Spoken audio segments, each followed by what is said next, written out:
हमारे साथ में काम कर रहे थे, तो जब काम कर रहे थे तो शुरुआत में मुश्किलें थी, संघर्ष था, अच्छा काम नहीं हो रहा था। जब आदमी का अच्छा काम नहीं चल रहा होता या अच्छे दिन नहीं होते तो फिर कोई भी आके सलाह दे जाता है ना। गांव पड़ोस में भी तो होता है ना, आम जिंदगी में भी। तो ये कर लो, बाबा के पास चले जाओ, ये टोटका करवा लो, ये ताबीज़ बंधवा लो, वहाँ चले जाना, वहाँ चल चढ़ा देना, वहाँ पीपल की पूजा कर लेना, माँ ये करवा लेना, माँ शंख रख लेना पूजा मंदिर में, माँ ये कर लेना, वो माला चढ़ा लेना, वो कर लेना, और हरे पत्ता 3 चढ़ाना, ये चढ़ाना, वो चढ़ाना। कोई कुछ भी आके बोलता, माँ धागा बांध के आ जाना, माँ वहाँ चले जाना, माँ पूजा करवाना, माँ हवन करवाना, माँ भंडारा करवाना। तो जो जितना बोलता सब कर लेता आदमी।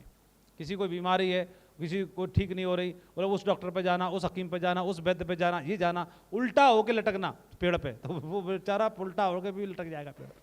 सबकी माननी पड़ती है। तो जब काम नहीं चल रहा होता तो उस समय पर जसवीर जी का काम नहीं चल रहा था बढ़िया। आपने कहानी तो सुनी है कि 3-3.5 साल तक गोल्डी बने रहे। तो कहानी में एक डायलॉग में लाइन खत्म हो जाती है, लेकिन उसको 3.5 साल फेस करना अलग बात होती है ना। तब लोगों ने इनको भी बोला वाले शुरू कर दिया। कई बार इधर उधर टीम के लोग भी उंगली उठाते थे, इनकी डाउनलाइन के लोग भी, कई बार और लोग भी उंगली उठाते थे। कई बार अपलायनों को भी लगता है ये तो कुछ कर पाएगा कि नहीं कर पाएगा। कई अपलायन के 2-4 अपलायन थे वो तो फिर आउट ही हो गए, बोले जब इसी का नहीं हो रहा तो हमारा कहाँ होगा, है ना। जब हमारा सचिन का ही नहीं हो रहा तो हमारा कहाँ होना है, लबड़ा खत्म। तो लेकिन इनके अंदर जिद थी मुझे करना है, और घर से बाहर से, घर का दुकान वगैरह बंद कर चुके थे तो प्रेशर था, घर से भी जिम्मेदारियां रहती हैं, नहीं रहती हैं सारी चीज़ें। फिर उसी ड्यूरेशन में फिर शादी कर दी घर वालों ने। काम चल नहीं रहा, पहले से चेक है नहीं, तो बोला लड़का बिगड़ ना जाए, उल्टा पुल्टा हरकत ना करे, इधर कहीं न फंस ना जाए। तो घर वाले को चिंता रहती है, बोले पकड़ की शादी कर दो जैसी तैसी हो पाए।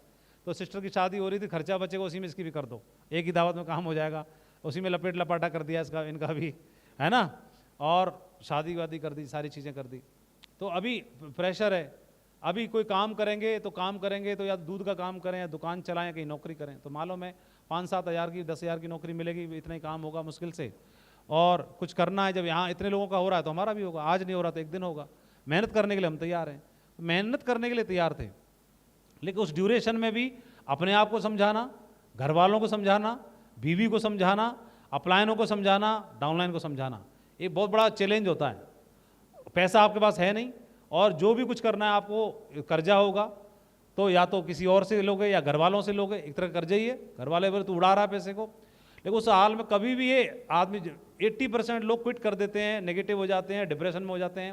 लेकिन जसवीर जी हमेशा जोश में रहे, बोले नहीं नहीं मैं कुछ भी करने के लिए तैयार हूँ। इनको किसी भी मीटिंग में बुलाते थे, पहुँचते थे, कभी बहाना नहीं बनाते थे। और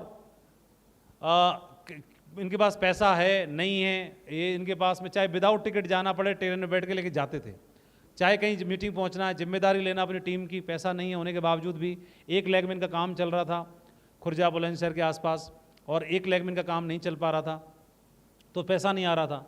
लेकिन वो टीम बुला रही है, टीम का चेक आ रहा है लेकिन इनका नहीं आ रहा। तो उस टीम को संभालने के लिए, मीटिंग करने जाने के लिए, हर चीज़ के लिए पैसा चाहिए ना। लेकिन कभी इन्होंने ये मतलब ये इतने जोश में रहते थे, वो खुद का चेक नहीं है महीनों से मतलब महीनों का मतलब 6-6 महीना से। लेकिन उस टीम को ट्रेनिंग करने जा रहा है टाइगर, इसका 6 महीने से चेक नहीं है, 1 साल से चेक नहीं, कर्जा है। जो भी रोटी खानी है, इवन ऐसा भी टाइम पास किया कि खाने के लिए पैसे नहीं है, तो बताना मंदिर में जाकर के या गुरुद्वारे पे जाकर के भी अपना टाइम पास कर रहे थे। बोलो वहाँ पे जाके खा लो, ये कर लो, वो कर लो, ऐसे कर लो। और लेकिन बंदा इतना मोटिवेटेड, ऐसे बंदे को ट्रेनिंग में भेजा जा रहा है, जाओ मीटिंग करके आनी है। और मीटिंग ऐसी हो रही है कि फाड़ के रख दिया, बंदे वहाँ से विजन लेके जा रहे हैं, जोश में इतना बंदा। ठीक है, इंटरनल चैलेंज है, लेकिन मालूम है कि रात्रि कुछ ही समय की है, सुबह फिर सवेरा होने वाला है ना। सूर्य के दर्शन फिर होने वाले हैं। अंधकार जो भी है, परेशानी जो भी है, सब टेम्परेरी हैं। आदमी क्या करता है, बुरे दिनों को या चैलेंज को अपने ऊपर हावी कर लेता है, अपने पर्सनैलिटी पे, व्यवहार में, बातों में, व्यवहार में, सब में हावी हो जाता है उसकी चीज़ें, और वो झलकती हैं। तो जब झलकेगी तो काम नहीं कर पाएगा। सब चीज़ें टेम्परेरी हैं। क्या है? सब चीज़ें टेम्परेरी हैं, हर चीज़ टेम्परेरी है। भाई आपको तो मालूम है हम स्वयं टेम्परेरी हैं, सबका आना जाना लगा हुआ है, यहाँ भी टेम्परेरी हैं। 70 साल, 80 साल, 85 साल, जो कुछ रोल निभाना निभा लो। तो जब सब स्वयं ही टेम्परेरी हैं तो साला वो अंधकार कौन सा परमानेंट है? बुरे दिन कौन? जब तुम स्वयं ही पर टेम्परेरी हो तो वो बुरे दिन कौन से परमानेंट रहने वाले हैं, है ना। तो ये रहता है। तो इन्होंने अभी गोल्ड बने रहे, मुश्किलें थी, लेकिन उस बिजनेस में दूसरी लेग को उठाना है, दूसरी लेग में बिजनेस करना है। कहीं से मतलब दिखाई नहीं दे रही आस, लेकिन इनके अंदर इतना जोश था और उस जोश में भी काम करने के लिए तैयार थे। व्यक्ति को प्लान ढूंढने के लिए लिस्ट खत्म हो चुकी थी, सादाबाद गांव से शिफ्ट हो गए। इनको लगता था शायद सादाबाद में अब काम नहीं हो पाएगा, मथुरा शिफ्ट हो गए, वहाँ पे कमरा लिया, वहाँ कमरा लेकर के बंदे ढूंढना शुरू किया। रास्ते चलते लोगों को प्लान दिखाते थे, कभी मंदिर पे, कभी चौराहे पे, कभी आर्मी एरिया में जाके, कभी कहीं जाके अनजान लोगों को पकड़ना, प्लान दिखाना। उसके लिए भी करेज चाहिए, हिम्मत चाहिए और पैसा चाहिए, सारी चीज़ों के लिए। उसके बावजूद भी बाइक है नहीं है, बाइक में पेट्रोल डलवाने के लिए चाहिए, लेकिन जसवीर जी के चेहरे पे कभी शिकन नहीं आई।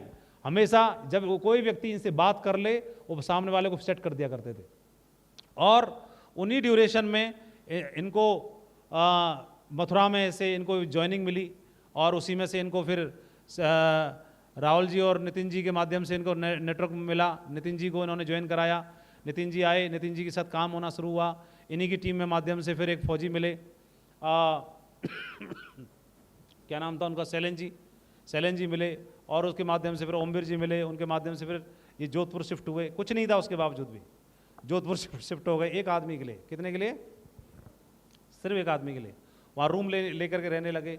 बोले जैसे मैं घर छोड़ करके जब मथुरा रह सकता हूँ, तो घर छोड़ करके जोधपुर भी रह सकता हूँ, मेरे लिए तो बात बराबर ही, घर से तो दूर ही हूँ। और घर से 50 किलोमीटर दूर रहूँ चाहे 500 किलोमीटर दूर रहूँ, बात तो एक ही है। जैसे स्विमिंग पूल में घुसा आदमी कोई या पानी में घुसा, तो उसकी लंबाई अगर 5.5 फीट की है और पानी 6 फीट का है, फिर पानी 6 फीट का हो फिर चाहे 60 फीट का हो, काम तो पूरा ही हो गया उसका। फिर कितना भी ऊपर हो क्या फर्क पड़ रहा है, वही काम 6 फीट से होना है, वही 60 फीट से होगा, काम तो क्यों 1 इंच ऊपर निकलते ही काम हो गया, तो क्या होना है, फिर कितना भी ऊपर हो क्या हो रहा है। तो घर से जब निकले, घर छोड़ दिया, तो 50 किलोमीटर पे निकले कि 500 किलोमीटर निकले, बात बराबर ही है। किराए का कमरा यहाँ भी है, किराया कमरा वहाँ भी है।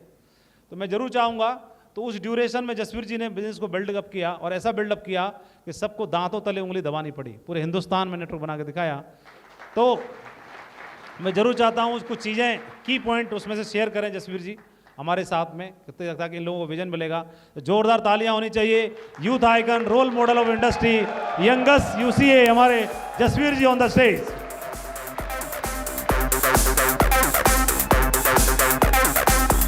धन्यवाद, बैठिए प्लीज। थैंक यू, बैठ जाइए। अभी तक का सेशन कैसा चल रहा है? कुछ मिला? वजह मिली? तो महागुरु जी ने कई चीज़ें हम लोगों को बड़ी सिंपल तरीके से बता दी हैं कि बिजनेस हम लोगों को मिला, चाहे कैसे भी हो, बाई चांस मिला हो, बाई फोर्स मिला हो, कैसे भी मिला हो, पर लेकिन सही जगह पे आ गए हम लोग, हाँ या ना? बस जरूरत इसकी कदर करने की है, जितनी हम कदर करेंगे उतना ही हमें रिवार्ड देने वाला है, हाँ या ना? और महागुरु जी ने इसकी कदर करी। महागुरु जी ने बताया नौकरी की तरह, और अपलाइन को बिल्कुल सीनियर की तरह, बॉस की तरह माना, है ना, अधिकारी की तरह माना, और माना तो फिर बढ़िया दमदार बिल्ड हो रहा है। और अभी गुरुजी ने बताया कि बिजनेस में 3 चीज जरूरी होती हैं। तो ये चीज आप सबको बताई गई है, तो मेरे को भी तो बताई गई होंगी। मेरे से अगर कोई पूछे तो मेरे अंदर एक चीज है कि मैं चीजों को मान लेता हूं। जितने भी सफल लोग हैं उन्हें अगर कोई मोटिवेट करे तो वो मोटिवेट हो जाते हैं, और वही लोग सफल हैं। कई लोग ना बिल्कुल इतने कठोर रहते हैं कि उन्हें कोई मोटिवेट करे वो होते ही नहीं, और वो सोचते हैं हम सबसे ज्यादा होशियार हैं, हमें ऐसे सीधी सीधी मान कैसे लेंगे। मैं मान ही नहीं सकता, समझ रहे हैं? और दिशा में तो आप सब गई हैं, तो इसलिए वहां पे लाइन भी आती है, आप चतुर और निर्धन हो सकते हैं। तो हम चतुर नहीं थे, पहली बात तो ये। गुरुजी ने बोला जोश में रहना है तो जोश में रहना है, फिर इसमें ये थोड़ी है कि जेब में ठंडी नहीं है तो रहना है कि नहीं, टर्म एंड कंडीशन से नहीं, जोश में रहना है मतलब रहना है। हेलो, 2 चीजें, एक तो ये कि आदमी को अगर जैसे डबल माइंड रहता है ना व्यक्ति, तो उसकी जो प्रोडक्टिविटी होती है वो डाउन हो जाती है, और वो अपना कहीं पे भी बेस्ट नहीं दे पाता। तो मेरा जो था, जो कुछ भी था, मैंने सारे पीछे के पुल जला दिए थे। जीना मरना सब कुछ मैंने फाइनल डिसाइड कर लिया था, सेफ शॉप में ही करना है, क्योंकि गुरुजी ने बता दिया। जैसे अपना कैलकुलेशन गुरुजी ने लगा लिया कि टीचर का ये है, तो मैंने भी लगा लिया था अपना। सब कोई लगा लेते हैं, नहीं लगा लेते हैं भाई? हम अपने आप को कितना रगड़ेंगे। खेत है जैसे मान के चलो, तो खेत से क्या होने वाला है? मेरे से ज्यादा तो मेरे पिताजी के पास था। हम तो 2 भाइयों से आधा ही आएगा ना पिताजी से तो। अरे हाँ या ना? और जितना उन्होंने रगड़ा उतना तो हम रगड़ भी नहीं सकते। उनसे ज्यादा हमारे दादाजी के पास था कि पिताजी 6 भाई थे, और जितना दादाजी ने रगड़ा उतना पिताजी भी नहीं रगड़ सकते थे अपने आप को। और वो सब मिलके कुछ नहीं उखाड़ पाए तो हम क्या उखाड़ लेंगे?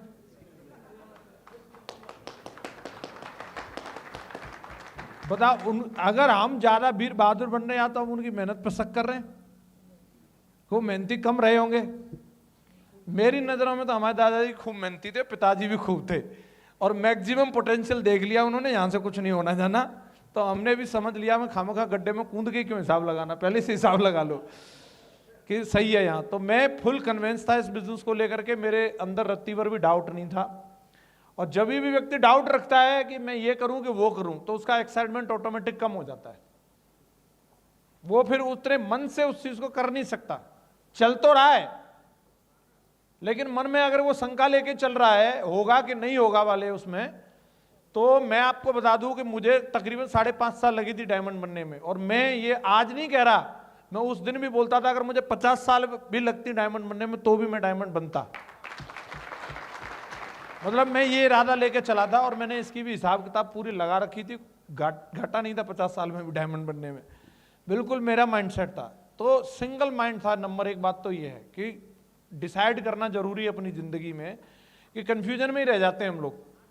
तो मैं बिल्कुल एकदम इस तरफ ही था। दूसरी चीज क्या है कि एक्साइटेड वही व्यक्ति रह सकता है जो पॉजिटिव माइंडसेट का होगा। नेगेटिव माइंडसेट का व्यक्ति कभी एक्साइटेड नहीं रह सकता। हेलो?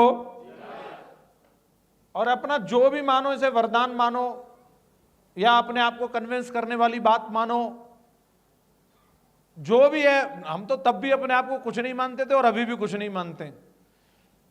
तो जैसे गुरुजी को लग रहा है कि हालत ऐसी रही होगी, हम तो कुछ मानते ही नहीं, तो फिर हालत फलत क्या मायने रखती है?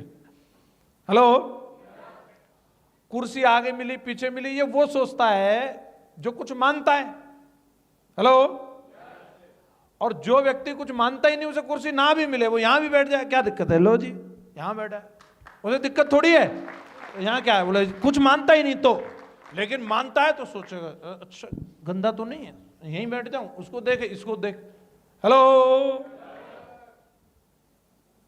तो हमारा यही था, हम कुछ मानते ही नहीं थे और अभी भी नहीं मानते। अभी भी आशीर्वाद वाला फंक्शन था, रिकॉग्निशन तो यही थी 1-1.5 साल पहले, ये जो अभी है। तो मैं नीचे ही बैठा था, जमीन में बैठे थे। और ऐसे कोई बड़ी बात नहीं है कि मैं अकेला बैठा था, मेरे कंपनी के जीएम मेरे सामने बैठे थे, वो भी जमीन में बैठे थे। तो फिर दिक्कत क्या आ रही है? तो जो आदमी अगर इस पॉजिटिव माइंडसेट वाला होगा तो इस बात पे भी वो बिल्ड कर जाएगा। लेकिन नेगेटिव माइंडसेट वाला होगा, उसका पूरा एक्साइटमेंट इसी बात पर निकल जाएगा, साहब कुर्सी आगे क्यों नहीं मिली ये बताओ, बाकी सब ठीक है। पूरी मीटिंग इसी बात पर कुर्बान कर देगा वो, उसका ध्यान ही नहीं है। हेलो? आगे तो मिली पर सोफा वाली क्यों नहीं मिली? हेलो?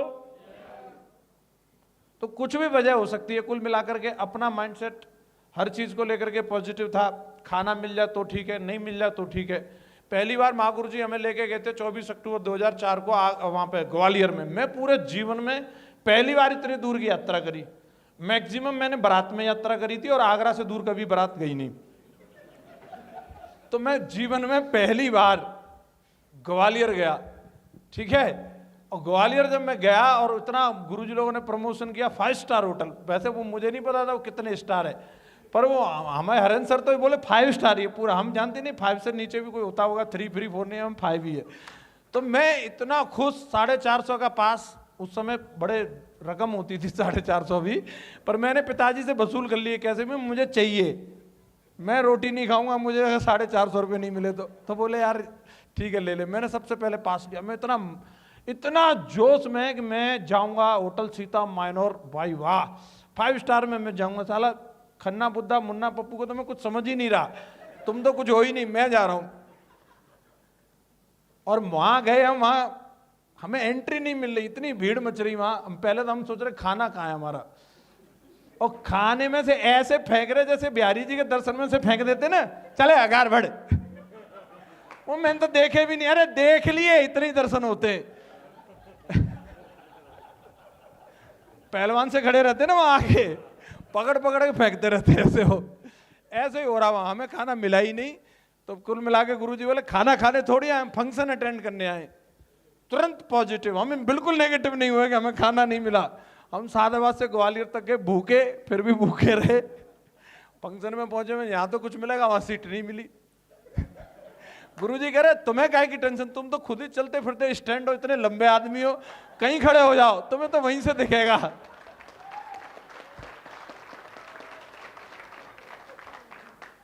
आदमी को फंक्शन में जाने के ये दो जोश रहते हैं, खाना बढ़िया मिल जाए, फंक्शन में बैठने की सीट मिल जाए, दोनों कैंसिल, न खाना और न सीट। हेलो, भीड़ इतनी, कुछ भी पता नहीं चल रहा वहां क्या हो रहा है, पर हाँ कुछ हो रहा है, तगड़ा हो रहा है। सब ताली आगे से बजाते थे, हम भी पीछे से बजाते थे। ओ मैं ये सोचता था इतने सब लोग हैं, सब पागल नहीं है, और तू इनसे ज्यादा चतुर नहीं है, जब ये सब कर रहे तू भी कर ले।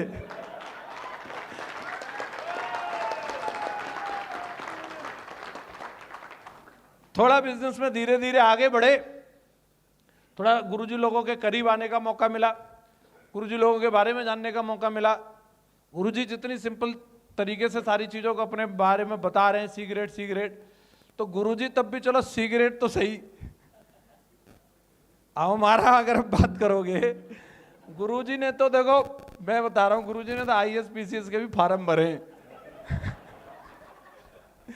ये मैं सच बता रहा हूं। अच्छा, जो भरेगा कौन, जिसको 1% तो लगेगा शायद मैं बन सकता हूं, बोलो हाँ या ना। और बोला भी होगा गुरुजी ने कि मैं बनूंगा। मैंने भाई साहब अपनी जिंदगी में कोई मास्टर बनने की नहीं बोली। मैं जैसे बोल देते ना मजाक में भी, मैं पायलट बनूंगा, डॉक्टर बनूंगा, ऐसे पूछते, मैंने बचपन में भी नहीं बोली। मैं क्यों बोलूं जब मैं बनना ही नहीं, मुझे अपनी परसेंटेज मालूम है। मेरा कॉन्सेप्ट क्लियर था कि मैं नहीं बनूंगा मास्टर वास्टर कुछ भी। अब मैं देख रहा हूं ये अगले आदमी बने हुए हैं ऑलरेडी। हेलो, महागुरु जी विजयपाल सर और माधव सर ये ऑलरेडी टीचर हैं, इनकी हैंडराइटिंग देखता था यार बड़ी तगड़ी है, मैं हर चीज नोटिस करता था। अपने साले वो चेटाके से गोड़ मार रहे हैं।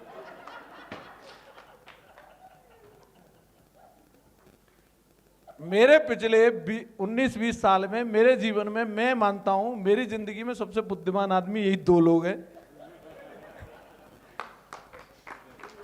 और मैं, सारी दुनिया एक तरफ और मेरे अपलाइन एक तरफ। हेलो, मेरे 1000 सवालों का जवाब है। मैंने कभी नेगेटिव होने की सोची नहीं। अगर हम इतने मंद बुद्धि कि नेगेटिव हुआ जा सकता है, ऐसे हमें ख्याल ही नहीं आया। ये हमें अधिकार है, ये हमें हमारे मालूम ही नहीं। गुरुजी ने बोला आप तो बहुत बड़े लीडर हैं, मैं चलो ये अधिकार भी खत्म हुआ, बड़े लीडर नेगेटिव नहीं हो सकते। हेलो, और गुरुजी चाहे झूठ मूठ को बोल दें, उस बात को मैं सत्य मान लेता था, चाहे गलत फहमी सही। वो गलत फहमी मैंने आज तक नहीं निकाली। हम बड़े लीडर नहीं हैं, हम मान लेते हैं हाँ हम बड़े लीडर हैं। और बड़े लीडर को तो खाना ना मिले तो भी कोई दिक्कत नहीं, ठीक है गुरुजी। बड़े लीडर को सीट ना मिले तो भी कोई दिक्कत नहीं, ठीक है गुरुजी। और बड़े लीडर को चेक भी ना मिले तो भी कोई दिक्कत नहीं।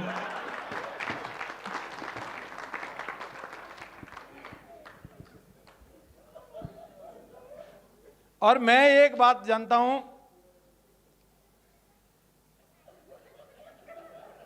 सिचुएशन जैसी भी रही, देखो ये बात तो पक्की है, जब आदमी का 1.5 साल चेक नहीं आएगा, भाई साहब नानी तो याद आएगी। मेरा जो भी था, मम्मी पापा मेरे को जो भी बोलते थे, वो कहते कि ये नहीं है, वो नहीं है, ये इसका बहन की शादी करनी, फलाना करना है। मैं जो कुछ भी है वो यही है। क्या है, कुछ तो निकाल, 10-20 हजार कुछ दे। मैं जो कुछ भी है वो यही है, एक पैसा नहीं। एक झूठी आस बधाई मैंने उनको पूरे जीवन में कि मैं 2 लाख रुपए की लोन करा सकता हूं, और वो भी करीबन 8 महीना चक्कर काटने के बाद हुई नहीं। फाइनली 6.5 लाख का कर्जा और हो गया उसके चक्कर में। वो मैंने बाद में सरप्राइजली बताया उनको। कुल मिलाकर के ये है, मैंने यही माना जो कुछ भी था, संघर्ष था, कॉम्प्रोमाइज भी था, अच्छे कपड़े नहीं थे, एक आध बार डांट भी खानी पड़ी। एक बार एक तो सीनियर ने बहुत ज़्यादा डांट दिया था। ये ना एक मेरे पास और गुरुजी ने एक ब्लेजर एक कोट साथ दिलवा दिया था राजा मंडी से, तो मेरे को वो बहुत अच्छा लगता है। गुरुजी ने दिलवाया तो ज़्यादा ही तगड़ा होगा, मैं मानता था ऐसा, और मैं उसी को पहन के घूमता रहता। इतना पहना मैंने, मुझे ये भी नहीं पता ये ड्राई क्लीन भी कराया जा सकता है। और वो थोड़ा छोटा भी था, मैं लंबा हूँ। गुरुजी ने बोला नहीं नहीं आजकल ये फैशन चल रहा, थोड़ा शॉर्ट पहनते।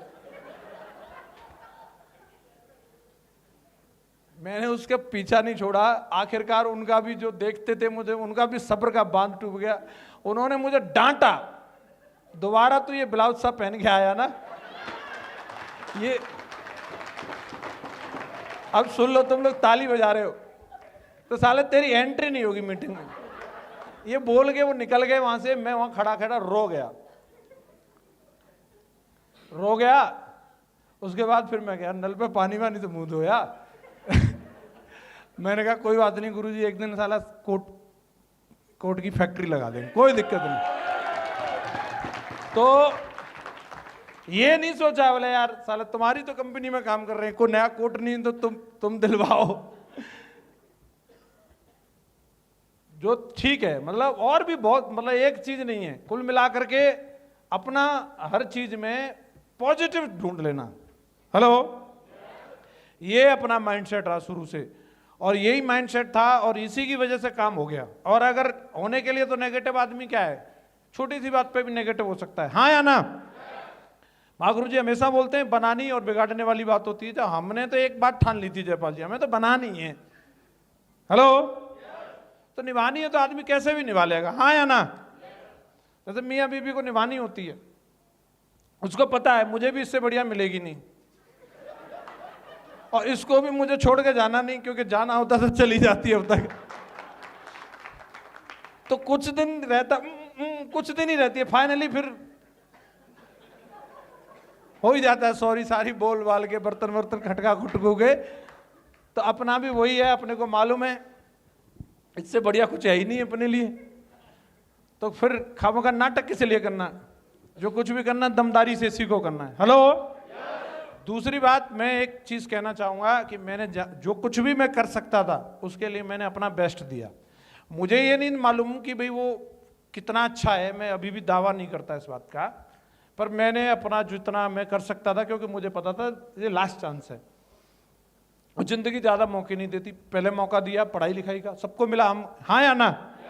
निश्चित रूप से वो बहुत बढ़िया है जो लोग अभी पढ़ाई लिखाई कर रहे हैं स्कूल में कॉलेज में, तो बेस्ट दो, वहां से बहुत सारे पोटेंशियल है अगर आपके अंदर है। तो मेरा मानना है यस, आप दूसरे सुंदर पिचाई आप भी हो सकते हैं, बेस्ट देना चाहिए। लेकिन मैं वहां पे चूक गया, जो भी है नहीं दे पाया। फिर जो और मौके मिले, जैसे पिताजी ने दुकान खुलवाई, उसको भी चूक गए, कुछ नाटक कर करा करके, अरे बोले ये कुछ नहीं बकवास है ये वो, पिताजी को समझा दिया हमने। तो पिताजी बोले भाई हमने 30 साल दूध का काम किया, इससे बढ़िया कोई काम नहीं है, दूधिया बन जा। तो उन्होंने डेयरी खुलवा दी। कुछ दिन मैंने जोश में वो भी चलाई, फिर पिताजी को समझा दिया मैंने। फिर बोले क्या करेगा, तो पिताजी ने फिर इसमें मुझे ज्वाइन कराया सेफ शॉप में। फिर मैंने इसमें कुछ दिन जोश में काम किया, कुछ दिन बाद काम चला नहीं, तो मैं पिताजी से मैंने ऐसे मन की लेके देखी, इसको छोड़ने के बारे में पूछ के देखता हूं। तो उन्होंने बोला जूता साले 9 नंबर का है, अब तक इतने काम छोड़ चुका है, बोले अब अगर तूने इसके अलावा कोई दूसरा काम किया तो हमसे बुरा कोई नहीं। मैंने कहा मैं पैसा तो आ नहीं रहे, पैसा है ही नहीं मेरे पास। बोले तू सिर्फ डायमंड बन, और डायमंड बनने में अगर एक आध बीघा खेत भी बिक गया तो तू टेंशन मत लेना, तू डायमंड बन। तो मेरा बिल्कुल माइंड सेट हो गया। मैंने कहा यार पिताजी की भी यही इच्छा है और मैं भी इसी के लिए बना हूं। और खास बात ये थी कि वक्त जब बुरा होता है तो सलाह की महागुरु जी ने बोला, जीवन साथी भी कई बार आपकी वैल्यू नहीं समझ पाते। जब मेरा वक्त ऐसा चल रहा था तो मेरी मैडम ने खुद मेरे को बोला, और कहां तक आदमी किसी को बोल सकता है कि मेरे जो बहनोई हैं उन्होंने मतलब उनको घर में बातचीत किया, मेरी सिस्टर न्यूली मैरिड थे, तो वो इतना ज़्यादा ना तो मेरे संघर्ष को उन्होंने जाना था। 2-3-4 महीने हुए थे शादी को। नितिन जी उनको बहुत बढ़िया से जानते हैं। नितिन जी की एक आंख नहीं बनी उनसे शुरू से, क्योंकि वो हम लोगों की बहुत मजाक उड़ाते थे। वो बाकी कंपनी बाकी लोगों की तरह जो उन्होंने दिल्ली विल्ली में देखा था वैसे ही समझते थे हमें। तो उनसे जैसे घर में परिवार में बातचीत हो रही, आदमी जो दामाद होता है उससे तो घर की बात बता ही सकता है, सिचुएशन फाइनेंशियल स्टेटस वगैरह सब पता रहता है। मुझे मेरी ससुराल की पता, तो उनको भी पता था। तो उनको बोला कि कोई नौकरी अगर इसके लायक कुछ हो। मेरी मैडम ने भी बोला कि आप जिया जी कुछ करवा दो, इनका भी कुछ करवा दो। मैं कुछ नहीं बोल रहा, मैं तो चुप ही बैठा था अपना, जो भी मैं ठीक है ये लोग बात कर रहे हैं, करने तो करनी तो मुझे ये नौकरी करनी है कि नहीं करनी है तो मैं डिसाइड करूंगा। तो उन्होंने बोला देखो डिग्री डिप्लोमा के हिसाब से किसी मॉल में या बैंक में सिक्योरिटी गार्ड की मिल सकती है। और उन्होंने तनख्वाह वनख्वाह भी बताई 8-10 हज़ार तो मिल जाएंगे। वो तो ये बात बोल के चले गए, पर मैडम के दिमाग में ये बात घर कर गई। और मैडम ने 4-5 दिन बाद मेरे को बोला उसमें भी क्या बुराई है, कर नहीं सकते तुम, कर लो। सिचुएशन आदमी ना जब मरता क्या नहीं करता वाली बात होती है, क्योंकि वो हालातों को वो भी देख रही थी। बहुत सारी ऐसी चीजें होती है, मेरे पास 100 रुपये तक नहीं थे जब आदमी, क्योंकि अगर मैं आपको बताऊंगा मैडम ने अगर ये बोला तो क्योंकि मैडम ने मेरे से भी ज़्यादा फेस करना पड़ा होगा उसको, कई जगह बेइज्जती हुई होगी या सिचुएशन हुई होगी। किस्सा बताऊंगा तो पूरी इसमें निकल जाएगी। मतलब ये हालत थी मेरी कि मैं उसको लेने गया तो वहां तक जाने के लिए मेरे पास पेट्रोल का जुगाड़ नहीं था। हिला हिला के मोटरसाइकिल लेके पहुंच गया मैं। लौट के आएंगे तो उसी से पैसा लेके डलवाएंगे, और धोखा देगी मोटरसाइकिल पंप से पहले ही। पैसा तो मिल गए मैडम से 50 रुपए, अब पंप तक जाने के लिए तो 2 किलोमीटर पैदल खींचना पड़ेगा। मैडम का चेहरा लाल, इतनी तो डलवा के रखता कि लौट के पंप तक पहुंच जाए।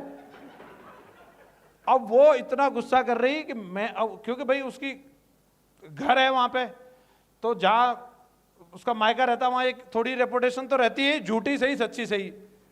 हेलो, अब वहां पे अगर उसका पति वो बाइक खींच रहा है बिना पेट्रोल के, वो पैदल चल रही है, तो कितनी बेइज्जती थी। उसने एक ही चीज बोली कि मैं न तो यहां से एक कदम आगे पैदल जाऊंगी न एक कदम पीछे, ये मोटरसाइकिल यहीं की यहीं चालू होनी चाहिए बस। और उस वक्त चेहरा लाल था उसका, एकदम गुस्सा का बिल्कुल मीटर तना हुआ था। तुम लोग हंस रहे हो, मैं भगवान से प्रार्थना कर रहा था, मैं कुछ करो कन्हैया, तुम कहाँ हो। मैंने कहा तू अपने भाई को फोन करते, बोतल में ले आएगा। किसी भाई को फोन नहीं कर सकती मैं, ये चालू होनी चाहिए यहां पर। मैं मानता हूं ईश्वर दुनिया में है। आप में से कितने लोग मानते हैं? उस दिन मुझे दर्शन हुए उनके, मैंने उनका नाम लेके टंकी खोली और टंकी में पेट्रोल बज गई। बजने का मतलब साला 10 किलोमीटर जाएगी वो, मुझे फुल अनुभव था। बज गई, बजने लायक है। मुझे मालूम है हेड में कितनी रहती है, हिला हिला करके फूंक मार के भी कहां तक चल सकती है, क्योंकि पिछले 10 बार खाली हो चुकी थी टंकी। उसका तो हमें तजुर्बा था, मैडम के संग पहली बार हुई अलग बात है। तो जैसे बजी मैंने कि पेट्रोल तो है, अरे मैं तू टेंशन मत ले। अभी मैंने थोड़ा उसको हिलाया डुलाया, फूंक मारी और पंप तक पहुंचाया। पंप पहुंचाने का, पंप उसी के गांव की थी, उसी के परिवार के बंदे की। उसने पर्स में से निकाल के जब 50 रुपए दिए, जो मेरा साला था, मतलब लगता था दूर नजदीक के कैसे भी मान लो, वो समझ गया कि इससे पैसा लेके डलवा रहा है। वो हंस गया डालते डालते, और ये बात मेरे यहाँ घुस गई बिल्कुल यहाँ। मैं वहां कुछ रिएक्ट नहीं किया, लेकिन मैंने कमिटमेंट जरूर लिया कि बेटा इसका माकूल जवाब दिया जाएगा। और उसी पंप पे अपनी मैडम को लेकर के BMW से गया टंकी फुल कर देना।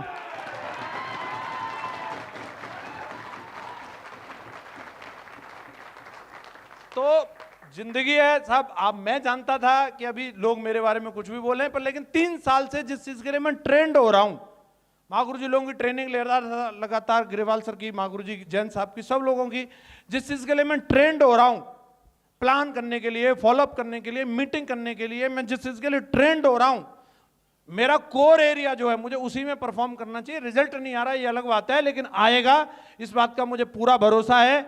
और आएगा, जरूर आएगा, मुझे इस बात का भरोसा है। इस बात को लेकर के मैं श्योर था, और वक्त आया और मैंने उसको मेंटेन करके रखा तब तक, जब तक वक्त आ नहीं गया। क्योंकि महागुरु जी लोग बोलते थे एक आदमी सिर्फ नाचता है और देखता है बारिश नहीं हुई तो नाचना बंद कर देता है, और सक्सेसफुल आदमी तब तक नाचता है, तब तक नाचता है, तब तक नाचता है, तब तक नाचता है, तब तक नाचता है जब तक कि बारिश।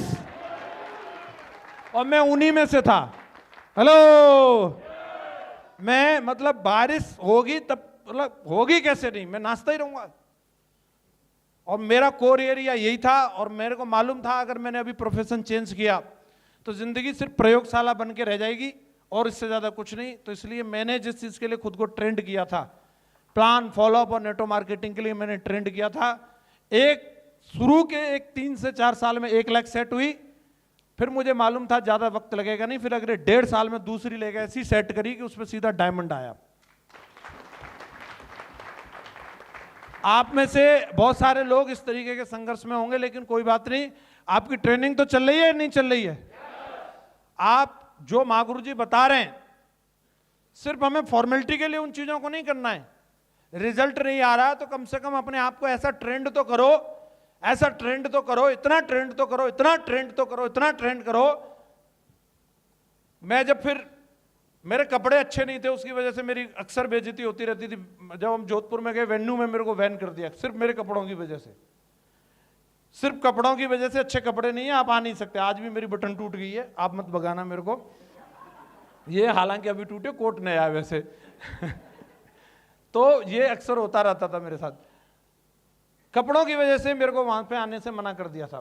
पर लेकिन मतलब मैं जो काम कर सकता था, जिस चीज के लिए मैं ट्रेंड था, वो काम मैं ऐसे करने की कोशिश करता था या करता था कि बस पूछो ही मत। चाहे वो प्लान हो, चाहे वो फॉलोअप हो, चाहे वो 8 स्टेप ट्रेनिंग हो, जो भी काम दिया, मेरा ये मानना था। महागुरु जी लोग जब करते थे, मैं गुरु जी को देखता था कि गुरु जी जमा देते थे रंग, एकदम आज भी जमा देते हैं। तो मैंने कहा यार ऐसा ही बनना है कि कम से कम कहीं अगर हम रहें तो रंग जम जाए। पहली मीटिंग मैंने जो वहां पे जोधपुर में करी थी, उसमें 8-10 लोग थे। ओमवीर सर थे उसमें, राठौर साहब थे, शैलेन जी थे, और 2-3-4 लोग थे। जितने लोग थे वो सब बिल्कुल पगला गए थे। बस उनको ये लग रहा था सेब सौंपिए, सब कुछ, और कुछ भी नहीं। और जबकि मैं बिल्कुल बेरोजगार आदमी था, मेरी जेब में ठन्नी नहीं थी। वो सारे फौजी थे। और उस दिन के बाद उन्होंने बोला कि आप यहीं रहो सर, और अभी हम आपकी सब जुगाड़ करेंगे, खाने की, पीने की, रहने की, सब चीज की। पीने की नहीं, सॉरी।